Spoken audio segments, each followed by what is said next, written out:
welcome to Live Healthy, Live Well, West Virginia. I'm your host, Dr. Lisa Costello, a pediatric hospitalist and assistant professor of pediatrics at the West Virginia University School of Medicine. My guest today is Dr. Elizabeth Copenhaver. Dr. Copenhaver is an assistant professor in the Department of Pediatrics at West Virginia University Charleston Division. She's a practicing pediatrician at Vandalia Health's CAMC Women and Children's Hospital, focusing on newborn nursery care. She also serves as a board member for the West Virginia chapter of the American Academy of Pediatrics. Dr. Copenhaver is joining us today to discuss infant safe sleep. Welcome to the show, Dr. Copenhaver. Thank you for having me today.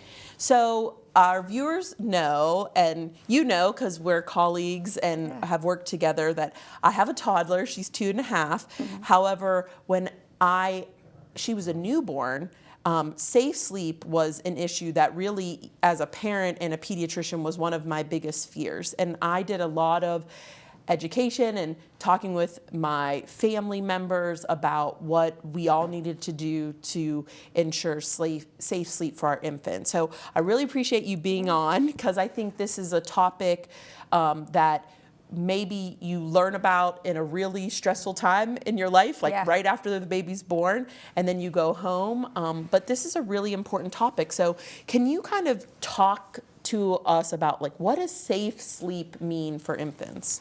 So safe sleep refers to any time you put a baby down to sleep, you want to make sure that they're in an environment that you know when you're taking a break as well, that your baby is the safest it possibly can be. And so actually, in the United States, what we worry about is sudden unexplained infant death, or SUID. And so in the United States, approximately 3,500 children die of that disease or that diagnosis every year. And what does that mean for West Virginia? Approximately one child in West Virginia every 10 days passes away from that. Mm-hmm. There's lots of things that can go into that, but one of the most things that we have control over is the sleep environment that we put them in. And so that's why you'll hear your pediatricians talk about it quite often, to make sure that you are doing the best you can to keep your child in a safe sleep environment. Yeah, and I'm so grateful for you being on so that we can kind of dive more into this, because I do think there's a lot out there on the internet or just in talking with other individuals, and this is something that as pediatricians we talk about a lot. So let's kind of dive into what are those key recommendations when we're talking about creating a safe sleep place. So one of the easiest ways to remember it is the ABCs of sleep. So you want your child to be alone, you want them on their back, and you want them in their crib. And so one thing we do at the CAMC Women's and Children's Hospital is every child gets one of these packets that has a little bit of information on it. And one of our flyers we have kind of goes into a bit more detail of that. And so you can see here the Say Yes to Safe Sleep breaks it down into a little bit more detail. So you want your mattress to be firm, you want a tight fitting sheet, and you want to make sure you have a mattress that doesn't have a gap between the crib and the edge of the bed. And when I say crib, that can also be a bassinet, because one of the nice things about a bassinet, when you first go home from the hospital, you can move it all around the house while a crib kind of sits stationary. So that's a little bit interchangeable in the first few months of life, being a crib or a bassinet. You can see in this picture that the child only has a onesie on, and so having either a swaddle or a wearable blanket is helpful, because you don't want all of those extra loose blankets in there. And you can also see that there's no extra stuffed animals or crib bumpers in there, because that just creates extra things that the child could roll into or get stuck in. Yeah, and I love that, the ABC. So let's kind of go into the B part of it, because I think that this is a big area when I care for kids in the hospital as well. And even when I'll walk into a room, whether it's a newborn or even in that infant period, that they're not on their back. So talk about, like, why we emphasize as pediatricians back sleeping for infants? So in approximately the mid-90s, it was the American Academy of Pediatrics and the Centers for Disease came out and started recommending this back to sleep campaign. And what you could see there was that we had a steady decline until about the 2000s of the deaths in the United States. And unfortunately, we've gone stagnant there. But I do have a video from Cribs for Kids that I'd love to pull up because it talks a bit about the anatomy of a baby and why it's the safest position for them to be in. All right, let's take a look. When sleeping on their backs, babies are less likely to choke when they spit up. This is because of the shape of your baby's throat, which is shown in this diagram. When babies spit up while on their back, most of the liquid comes up from the stomach and out of the mouth. Any spit up that stays in the throat goes back to the lowest point, which is the food pipe. The baby then swallows the liquid back down the food pipe and into the stomach. If any liquid gets near the air pipe, the baby will cough it up to protect itself from getting liquid into the lungs. When babies spit up while laying on their bellies, most of the liquid still comes up from the stomach and out of the mouth. Any spit up that stays in the throat still goes to the lowest point. But now, with the baby laying face down, the lowest point in the throat is the breathing tube that leads to the lungs. If the baby tries to breathe in before this fluid is cleared away, the liquid can go into their lungs, which is called aspiration. This can be very dangerous for the baby, and why it is so important that babies sleep on their backs so they don't choke on their spit up and then breathe it into their lungs. I think that video, like you said, it does a good job of kind of explaining, because people many a times, and I love the ABCs, but the back, and even some of the clothing now will say back to sleep, Yeah. And some different brands or just kind of that additional reminder. But that video does such a good job of why really it's important, because we know babies spit up. And all babies spit up. I tell that all the time. I experienced that with my own child. And so that's where keeping them in the safest environment that we can, having them on their back, if that does happen, it gives them a better opportunity that they're not going to then stop breathing, versus if they were not on their back, as that video kind of showed. So that's thanks for bringing that. The other part about being on your back, you want to make sure your mattress is flat. Sometimes you'll see things on the market that tilt the heads up, but the babies are at risk of kind of slumping down or their airway getting a little bent slightly, because they just don't have that muscle tone like you and I sitting here with our necks totally straight. And so that's another part of the back, is you want the mattress totally flat. Yeah, those are some really great tips. So let's kind of talk about another issue in regards to kind of this safe sleep environment that we're trying to promote. And so can you talk about the difference between room sharing and bed sharing? Because I think they're not the same, but sometimes people might talk to them to be the same. So kind of tell us a little bit about, what really is the difference. So room sharing is when an adult and a child are in the same room at night. Bed sharing, though, is when the adult and the caregiver and the baby are on the same sleep surface. So in that case, it would be the same bed in the same room, as opposed to just the same room. And as we go back to the ABCs, that's not really the ABCs of safe sleep, because you really want to be alone. And right. This period of a person's life, whoever's caring for the newborn, they wake up a great deal of time. There's a lot of people are tired. And I hear it a lot from families that I care for, like, oh, I didn't think I was going to fall asleep. And it really can happen so quickly that if you are in a position that you fall asleep, then the baby can kind of, unfortunately, sometimes get tucked under, and then they're not able to breathe. And that's why room sharing, in regards to, like you said, the bassinet is nice because it can move, so you can still be in the same room. So if your baby starts to cry, or you would need to kind of get up, you can still be in the same room, but not sharing the same bed. Right, yep. So we'll go back to just discussing about the difference between room sharing versus bed sharing. So the problem when it comes, we as adults often like softer mattresses. There's lots of fluffy pillows. There's accidents that happen when you do fall asleep, because parenting is exhausting. But Parenting is also helpful to have a team if you have a social support. So making sure everybody's on the same page and understands what safe sleep is, so that you hopefully always have a safe sleep spot ready for your infant. So if you do accidentally fall asleep, possibly there's another caregiver that can just pick the child up and put it in to the bassinet, because accidents do happen. But you want to make your environment as safe as possible if you did have an accident. And so knowing how to make your bed as safe as possible with limiting those extra pillows and fluffy blankets. And then also couches and armchairs are quite dangerous because they can slip into these and become entrapped and then unable to get out and breathe. Yeah, I think that's a really good point as well, because you might be sitting on a couch or a chair, and so you want to be mindful of all the potential places that the sleep could happen. And so I think you did a really good job of kind of highlighting how bed safety kind of impacts infant safety, really, because if the bed, picking a different mattress, being mindful of what extra items are around the infant is really important. And so kind of dive a little bit more into what might be some of those risks associated with soft bedding and loose items in a crib.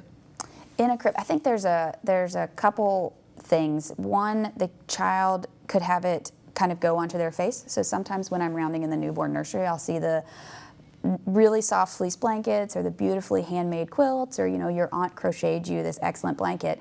But unfortunately, if the child wiggles or moves their arms, it can end up on their face, and then they just don't have the development to have the motor skills to move it, or to know brain development wise that they need to move it. And so then instead of breathing the oxygen, they're rebreathing their carbon dioxide, and that's quite dangerous for them. So I always tell them that they're great for when you're doing kind of skin to skin on the couch, enjoying the time with them, or doing tummy time. That's when to take the pictures with those beautiful handmade gifts, because you're still using them, just not when they're in the crib asleep. Yeah, that's such a great tip, because there are so many beautiful quilts and blankets, however, not the time to use them when they're sleeping. There's other times that you can certainly use those type of materials. And same thing with like stuffed animals, because I know that that's or stuffed items. There's so many different plush, different items available these days. Same kind of thing. You might get them as a gift. Use them in a picture, not when they're in the crib. You want them to be alone, and alone in the crib means no plush animals either. The other thing from that picture that we had earlier, I don't know if you noticed, but in the crib lattices, there's no extra crib bumpers there. And so that's actually something that has changed recently, because we no longer, crib bumpers came about because the spacing was too big, so heads or legs would get stuck, and then the baby would be in trouble that way. Now it is mandated that they be a different size, and so we don't need the crib bumpers anymore. But the problem is sometimes you'll see the mesh ones on the market, which feel safe, but babies still have that extra piece of fabric that they could then entrap their head between the mattress and this crib bumper that they don't really need. So yeah, and I think that's a great point. And there's a lot of work being done at a national level to try to prevent some of those products from even able to be sold, because I think as a new caregiver or new parent, you think, oh, well, they're selling this, it must be safe, and that's not always the case. So that's why having that discussion with your pediatrician is really important. And that was going to be my next question to you. How can caregivers ensure their baby's sleep space is kind of free of these hazards that we've kind of been discussing? So I think it's helpful to take a picture of where you plan to have your kids sleep if you have any questions about it, because then a provider can take a look and say, yes, that's safe, or no, that's safe. And even myself, in the newborn nursery, families will tell me about new products on the market that I haven't heard of. So we'll Google it, look for the basics of the ABCs of safe sleep, and then kind of decide, yes, this is appropriate, or no, it should not be used, because there are some things that start on the market and then it takes a couple years and then they're recalled. And so we just have to be cognizant to stay on top of those. Yeah, I think that's such a good point, because there's so many new items that are out there. Like when I was going through that, and even now when I'm looking to buy different items for new expecting friends or colleagues, it's like, oh, that wasn't available just 2 short years ago. And so that's a really great tip to kind of have that discussion with a pediatrician or a healthcare provider to make sure that that is like a safe sleep environment. And so how about as like the baby grows, how can caregivers and parents continue to support like a safe sleep and good healthy sleep habits as their child grows? So when it comes to safe sleep, one of the most critical times of development is less than 4 months of age. And so that's when the babies are the most at risk. But all of the studies that we've done go up to 1 year of age. So we do recommend that for every sleep, you put the child on their back alone for the first year of life. As they get older, another memory technique is brush, book, bed. And so that's a way to kind of get your child into a routine so that they know what to expect, because kids love routines. They love to know what's going to happen next instead of the unknown. And so that's just another way to tackle the challenging sleep routine at the end of the day. Yeah, and definitely can feel that now as a toddler, but love that. So given some practical tips, and I think that 1 year message is really important because all babies are different sizes and they grow, and as they develop more, you might think, and certainly you have to adjust as they get bigger, but really it's safer to kind of throughout that period and always being mindful of really what's in that sleep environment. But I think that's a really good tip. And then, the BBB is certainly something that I try to, but I will admit, not always be able to stick to in my household as well.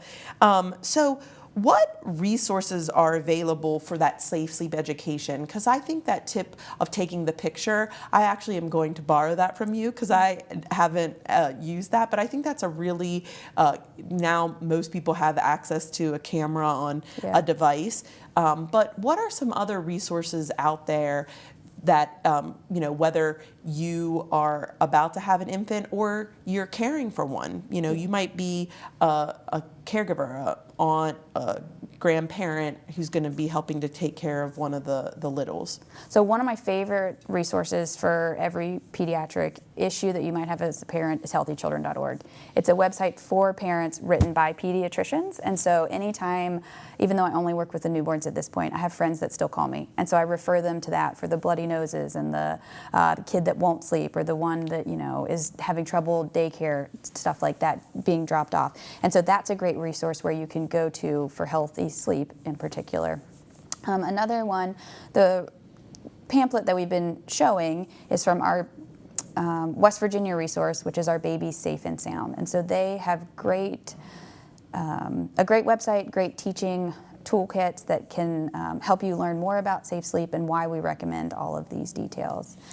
I think it's also important to mention Cribs for Kids, which is if you are unable to provide a safe space for your child, they can help you find a pack and play or another place that your child can sleep safely. Yeah, no, I think that those are some really great resources. And I wanted to kind of dive a little bit more into, in West Virginia, our Babies Safe and Sound. We're recording in October, and October is actually Safe Sleep Month, so all the more reason. So whenever you're watching this, it's important information to have. However, there seems to be additional education or kind of, there's different awareness months, bring people back to really recommitting to. And as you even noted, there's things that change. We learn over time. And so sometimes different resources may be updated. I think trying to keep it very simple, but the packet that you shared, there's also different books available, but can you tell a little bit more about some of the work like Our Babies Safe and Sound has been able to do? They do safe sleep campaigns as well as educating kind of the home services. So right from the start, works closely with them. They also have Help Me Grow, also works closely with them. So they're getting the information to the providers that are going into the homes. So although I only see you for your newborn hospitalization, we can double check. So if you haven't brought a picture in, someone will see your sleep environment and then can make sure and help you kind of double check that it's the appropriate and most up-to-date version. Yeah, and I think going to the website and seeing what additional resources, the resources that we've shared, are available there.